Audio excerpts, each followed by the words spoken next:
நீங்கள் பார்த்துட்ருக்க இந்த ஃப்ளைட்டை 2005ல் லேண்ட் பண்ணும்போது மொத்த உலகமும் இதை பார்த்து பயந்துச்சு. எதுக்காக அப்படின்னா இந்த ஃப்ளைட் லேண்ட் பண்ணுறதுக்கு முன்னாடி கரெக்டாக இந்த ஃப்ளைட்டோடைய ஃப்ரண்ட் வீல் வேறொரு டைரெக்ஷனாக திரும்பிடுது.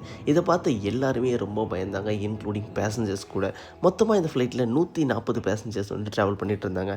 பட் இதை பற்றி கொஞ்சம் கூட கவலைப்படாத இந்த ஜெட் ப்ளூ ஃப்ளைட்டோடைய பைலட் ஸ்காட் ப்ரூக் இவர் என்ன பண்ணார் அப்படின்னா இந்த ஃப்ளைட்டை கொஞ்சம் எங்குமே நிறுத்தாமல் அந்த ஏர்போர்ட்டை சுற்றி 2 மணி நேரம் பறக்க வச்சு அந்த ஃப்ளைட்டில் இருக்க மொத்த எரிபொருளையும் காலி பண்ணுறாரு. காலி பண்ணதுக்கு அப்புறமா இந்த ஃப்ளைட்டை கீழே லேண்ட் பண்ண ட்ரை பண்ணுறாரு. அதுவும் ஃப்ரண்ட் வீல் கொஞ்சம் கூட கீழே படாமல் லேண்ட் பண்ண ட்ரை பண்ணுறாரு.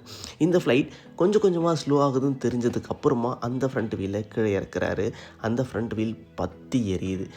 பற்றி எரிஞ்சாலுமே ஃப்ளைட் பக்காவாக லேண்ட் ஆகுது. இதை பார்த்துட்ருக்க எல்லாருமே ரொம்பவே ஷாக் ஆகுறாங்க. அதாவது ஒட்டுமொத்த உலகமும் ஆக்சிடெண்ட் ஆக போகுது, கிராஷ் ஆக போகுதுன்னு நினச்ச ஒரு ஃப்ளைட்டை எந்த ஒரு ஆபத்தும் இல்லாமல், உள்ளே இருக்க பேசஞ்சர்ஸ்க்கு எந்த ஒரு கீறல் இல்லாமல் பக்காவாக லேண்ட் பண்ண வச்சு எக்ஸ்பீரியன்ஸ்னால் என்னன்னு சொல்லிட்டு இவர் ப்ரூவ் பண்ணி காட்டுறார்.